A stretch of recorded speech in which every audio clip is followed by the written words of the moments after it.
Y es que estábamos charlando y riéndonos, porque hoy compartimos café, charlamos de muchos asuntos: cambio climático, enfermedades tropicales, salud pública, movimientos antivacunas. Estábamos hablando de vacunas. Bueno, ahora lo abordaremos con el director del Instituto Universitario de Enfermedades Tropicales y Salud Pública de Canarias, con Jacob Lorenzo Morales. ¿Qué tal? Buenos días. Hola, buenos días, ¿qué tal? Bueno, Jacob, ¿cómo te gusta el café? Pues por las mañanas solo y bien cargado. Y ya luego al mediodía con leche y leche para hacer un buen canario. ¿Solo dos? Solo dos. ¿Sí? No... Sí, que si no nos sube la tensión, que ya vamos teniendo una edad. Qué precavido. Y eso de que, o sea, que después por la tarde nada, porque yo siempre he escuchado que después de las 5 o 6 de la tarde mejor no tomar café. Mejor no, porque la cafeína luego no nos deja dormir y hay que descansar. Exacto, muy bien dicho. Bueno, Jacob es el director del Instituto Universitario de Enfermedades Tropicales y Salud Pública de Canarias. ¿Qué es el instituto? Bueno, el instituto es un centro de investigación incluido dentro de la Universidad de La Laguna.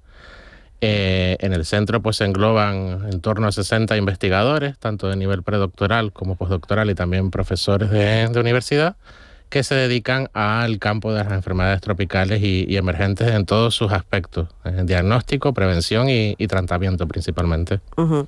¿Cómo qué? ¿Cómo qué enfermedad? Así una que conozcamos, que sea de las más conocidas. Vaya. Bueno, lo estamos viendo constantemente porque, pues por suerte, yo siempre me lo digo, soy un privilegiado porque no solo yo, sino muchos miembros del instituto estamos todo el rato divulgando lo que hacemos en el centro y lo estamos viendo. Pues hacemos vigilancia entomológica. Tuvimos ya a principios de este año pues aquel pequeño susto con las larvas del mosquito, o lo mal llamado mosquito tigre, Aedes, en La Palma. Buscamos nuevos tratamientos para un montón de patologías emergentes y tropicales. Las más famosas pues es la famosa ameba cerebros, de la que solemos hablar bastante también. Por otro lado, mejoramos técnicas de diagnóstico de malaria, de ébola. Hemos trabajado muchísimo ahora con el SARS-CoV-2, tanto en diagnóstico como también en desinfección de superficie. Hacemos un montón de cosas, básicamente. Desde luego, no solamente es investigación, sino también labores de prevención, ¿no? De puesta en marcha de esas investigaciones y obviamente, de la prevención, ¿no? Para no llegar a otras situaciones. Exacto. Para nosotros es muy importante no solo pues hacer esa investigación básica que luego puedas aplicar a la sociedad, sino también divulgar y dar a conocer pues todo este tipo de patógenos que tristemente, pues por la pandemia, ahora conocemos muchos más. Todo el mundo sabe lo que es una PCR ahora, todo el mundo habla de virus, pero antes no se hablaba tanto de eso.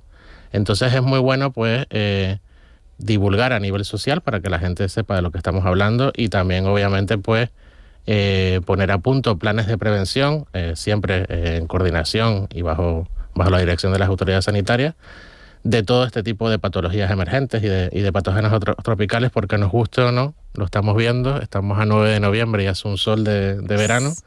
El clima está cambiando y se está volviendo más tropical. De hecho, has afirmado, Jacob, que dado que el clima está cambiando y cada vez hay menos fronteras, cualquier patógeno que surja en el ambiente tropical llegará rápidamente. Aquí tenemos dos aspectos, ¿no? Por un lado, lo que acabas de comentar, el cambio climático. ¿Cómo podemos explicar esa influencia que tiene el cambio climático en la llegada de un patógeno? Bueno, pues porque muchos de los vehículos o vectores de estos patógenos, por ejemplo, si habláramos de un mosquito, son animales que viven en temperaturas mucho más cálidas. ¿Qué pasa? Que las temperaturas cada vez son más cálidas en una mayor parte del planeta. Nadie hubiera esperado que hubieran Aedes albopictus o Aedes aegyptis, los mosquitos tigres, en Francia. Y ahora no solo los tenemos, sino que hay casos autóctonos de dengue, que lo estamos viendo ahora, transmitidos por estos mosquitos. Lo mismo nos ocurre con un montón de patógenos de origen tropical, como las amebas cerebros. Son amebas que viven en aguas a temperaturas muy cálidas. Eso no hubiera ocurrido nunca en Europa, y ahora estamos viendo casos en Europa, incluso en nuestra región. Por lo que básicamente les estamos dando las condiciones adecuadas, los ambientes adecuados para que puedan tener un mayor rango de distribución. Pero ¿y cómo llegan? Ahí entramos en el segundo el segundo aspecto que habías introducido, que es el de que hay menos fronteras. Pues básicamente, pues por eso hay menos fronteras, cada vez hay más viajes internacionales, no solo turísticos, sino comerciales. La mayoría de los vectores se introducen de nuevo por el comercio, tanto porque llegan las larvas de los mosquitos o los huevos o los mosquitos en sí a través de aviones o de barcos, no solo cruceros, sino también pues barcos mercantes.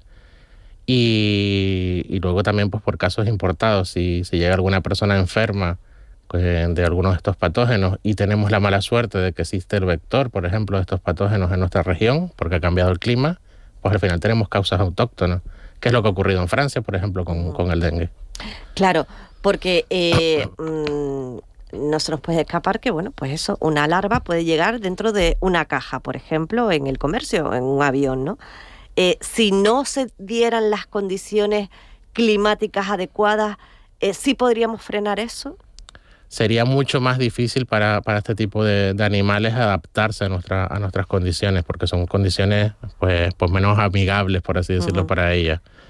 Es decir, que le estamos dando con el cambio climático, o sea, con lo que estamos haciendo nosotros con el cambio climático, les estamos dando, pues le estamos abriendo la puerta prácticamente a que puedan estar en cualquier lugar. Exacto, básicamente les abrimos las puertas y les calentamos el sitio para que estén más cómodos para sentarse.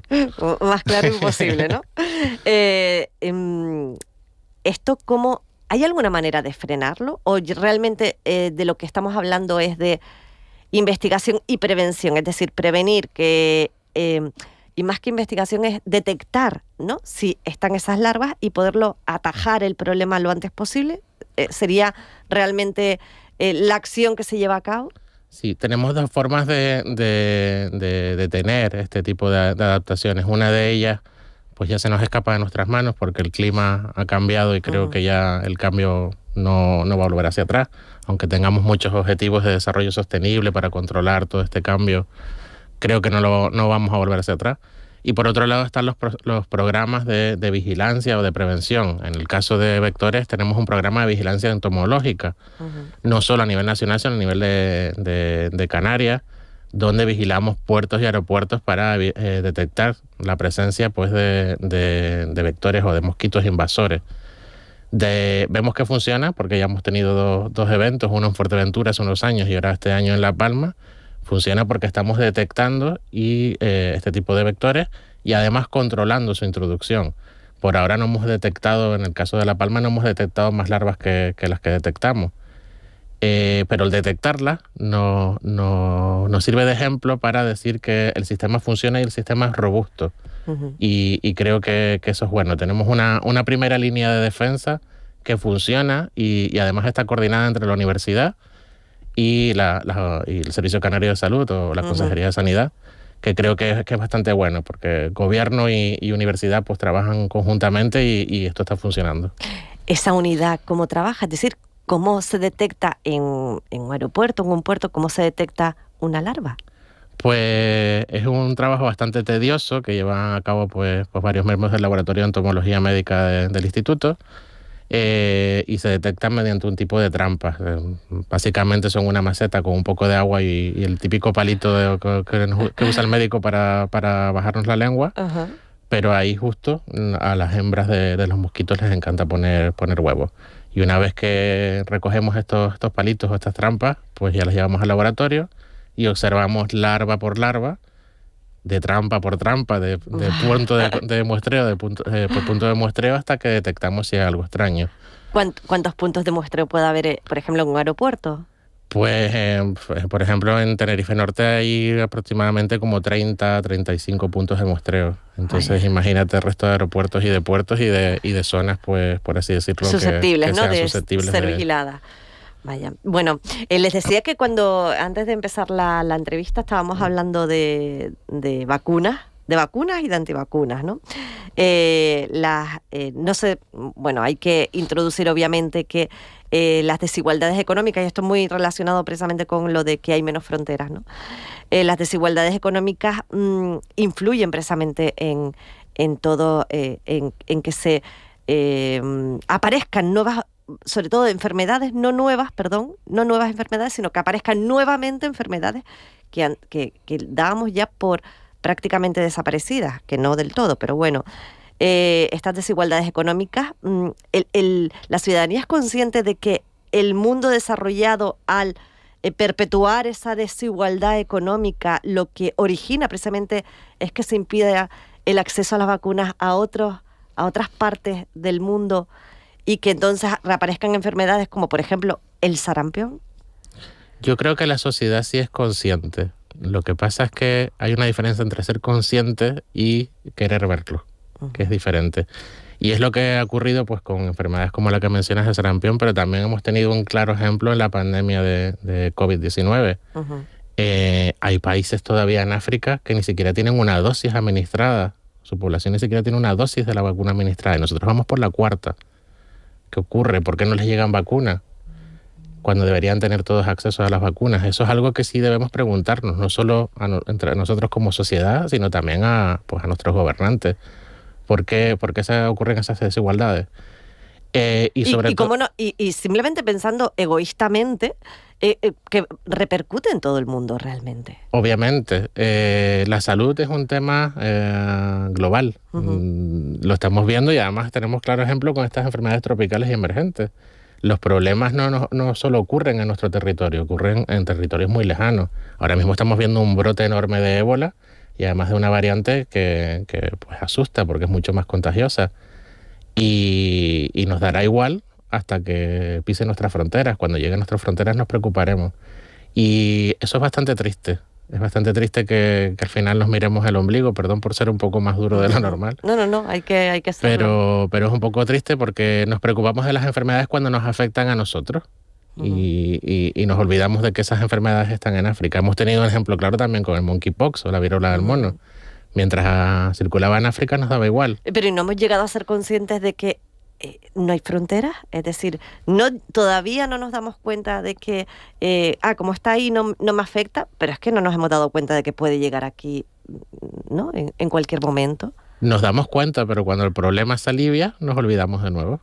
Y eso es lo triste, eso es lo que te intento hacer ver o hacer comentar aquí a la audiencia, que el problema sigue ahí, porque cerremos los ojos no se va a ir.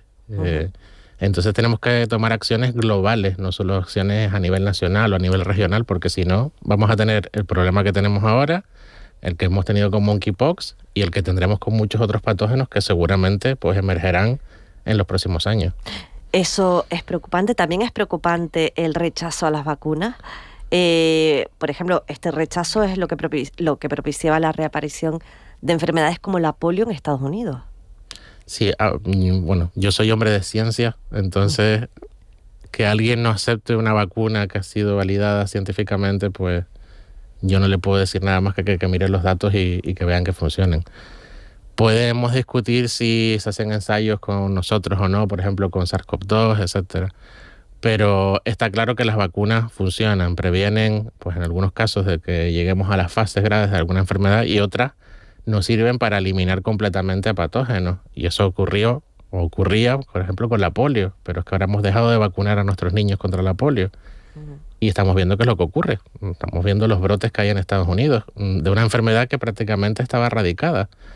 Entonces, al final somos nuestros propios enemigos porque, tristemente, con esta pandemia han surgido estos científicos o pseudocientíficos que yo suelo llamar, que se sientan en un bar o se sientan con los amigos y de repente son doctores en ciencias médicas, biológicas y farmacéuticas y saben de todo. Entonces, esto se ha hecho una bola, un gran bulo y al final pues afecta a nuestra población y afecta a nuestra sociedad y tristemente afecta a nuestra salud como estamos viendo ahora. Precisamente propiciado por las redes sociales, por el acceso que tenemos a todo tipo de información, deberíamos también tener una formación, precisamente saber distinguir la información que está contrastada, ¿no?, de la que no, porque al final todo el mundo tiene acceso a todo, que está muy bien, pero hay que también hacerlo con cabeza, ¿no? Exacto. Yo siempre aconsejo a mis amigos que no tienen nada que ver con el campo científico o con la biología, siempre les digo pues que miren de quién están leyendo, de dónde provienen esas fuentes y que sean un poco más críticos con lo que están leyendo, porque hay veces que te encuentras pues con un ingeniero agrónomo que está hablando de enfermedades africanas, entonces no tiene sentido, o un informático. Y creo que hay que ser un poco más selectivo con eso. También ya están surgiendo programas de vigilancia a nivel nacional e internacional de este tipo de falsa información. No me gusta llamarla falsa, pero de información quizás exagerada desde el punto de vista de las autoridades sanitarias, porque al final han hecho daño y seguirán haciendo daño y hay que tener un poco de cuidado. Pero yo creo que si somos un poco críticos, cuando leemos este tipo de información sabemos cuál es válida y cuáles no. Ahora mismo el Instituto Universitario de Enfermedades Tropicales y Salud Pública de Canarias, ¿en qué está trabajando? ¿Cuáles son sus principales campos de actuación? Bueno, el instituto tiene muchísimas unidades y líneas de investigación, pues todas enfocadas, como te comentaba antes, al diagnóstico, el tratamiento y a prevención de enfermedades tropicales y emergentes. Tenemos un laboratorio de entomología médica que principalmente se dedica a la vigilancia y la introducción de este tipo de vectores en las islas. Hay un laboratorio enfocado solo a zoonosis. Recordemos que todo el mundo sabe ya lo que es una zoonosis gracias al SARS-CoV-2 también. Pero en este laboratorio pues nos dedicamos a detectar posibles patógenos que surjan de animales y que puedan infectar a humanos no solo en Canarias, sino también a nivel internacional. Hay un laboratorio de amebas de vida libre que también dirijo, pues, y que es uno de, no es porque sea el que yo dirija, pero es bastante potente y tiene un alto prestigio a nivel internacional, sobre todo en terapéutica. Y luego tenemos laboratorios dedicados pues, a la búsqueda de vacunas frente a diferentes patógenos o parásitos, por ejemplo la leishmaniasis, que ahora se ha puesto muy de moda porque afecta a los perros en España. Estamos mejorando diagnósticos, como te comentaba antes, de patógenos emergentes y también tropicales. Sobre todo ahora estamos pues intentando tener métodos de respuesta rápida para diagnosticar pues posibles casos de West Nile, de ébola, etcétera. ¿Qué es lo que más preocupa ahora mismo? Sí, se puede decir. Y si hay una sola cosa, bueno, si hay dos también las puedes nombrar, vaya. A mí me preocupa mucho todo lo que se venga de los trópicos, porque hemos demostrado con la pandemia de que no somos capaces de responder adecuadamente. Hemos tenido suerte en el caso de SARS-CoV-2 de que pues, parece que estas variantes mutan a ser más contagiosas pero menos patógenas, pero me preocupa que, pues, de que algún murciélago o de algún animalillo de la selva surja otro virus o otro patógeno, no tiene por qué ser un virus, que sea mucho más contagioso y mucho más patógeno y nos encontremos en una situación de una pandemia donde haya muchísima mortalidad y que no podamos controlar. Me preocupan ese tipo de cosas porque, como decíamos al principio de la entrevista, no tenemos fronteras, entonces es imposible controlarlo. Cuando nos demos cuenta de que ese tipo de patógenos está en nuestra puerta, va a ser muy tarde. Ya lo vimos con el SARS-CoV-2. Entonces, pues me preocupa todo lo que venga de los trópicos. Todo lo que venga de los trópicos, hay una red de vigilancia. Ya estabas hablando antes precisamente de esas larvas, ¿no? En aeropuertos, puertos y puntos, ¿no? Estratégicos. Hay otro tipo de vigilancia también, que no solamente de larvas, sino de cualquier tipo, precisamente de lo que llega por nuestras fronteras, que al fin y al cabo nuestras fronteras son los aeropuertos y puertos. Pues básicamente se vigilan enfermedades que se puedan transmitir en nuestro territorio, pero no hay una red de vigilancia de posibles patógenos emergentes. Ahora mismo hay virus que están surgiendo de murciélagos en Asia o en África que no se controlan, no se vigilan aquí, pero enfermedades como dengue, zika o chikungunya sí se vigilan. Cada vez que una persona llega de una región endémica donde la enfermedad sí se está transmitiendo, se vigilan sus síntomas, etcétera, por medio del Sistema Nacional de Vigilancia Epidemiológica, que está activo tanto a nivel de la península como a nivel de Canarias. La entrada de animales exóticos también es algo que supongo que preocupa, ¿no? Lo hemos tratado, tenemos una sección animalíos donde abordamos pues muchos asuntos, y uno de ellos, pues desgraciadamente, esos animales que causan simpatía por películas de Disney, etcétera, ¿no? Y que la gente pues intenta tenerlos como mascotas, que no, ya hemos dicho que no se puede, y que las traen evidentemente de una manera fraudulenta, ¿no? Porque no pueden entrar y las traen. También somos conscientes del peligro que implica el traer una especie que no se puede introducir en nuestro territorio. De nuevo estamos con el mismo ejemplo que hablábamos antes. Lo estamos viendo con estas serpientes que hay sobre todo en Gran Canaria o con el lagartillo este que ahora también tenemos por todos lados. La gente los ve, la gente sabe lo que ha ocurrido, pero cuando se acaba la alarma te olvidas del animalito y ya está. Pero lo primero, introducir animales exóticos sin un control veterinario es delito. Entonces estamos cometiendo un delito para aquella gente que lo haga y luego estamos también pues... poniendo en peligro nuestro ecosistema, además. Exactamente, ¿no? El ecosistema. Y nuestra salud. Y nuestra salud. Exacto. Que es bastante preocupante.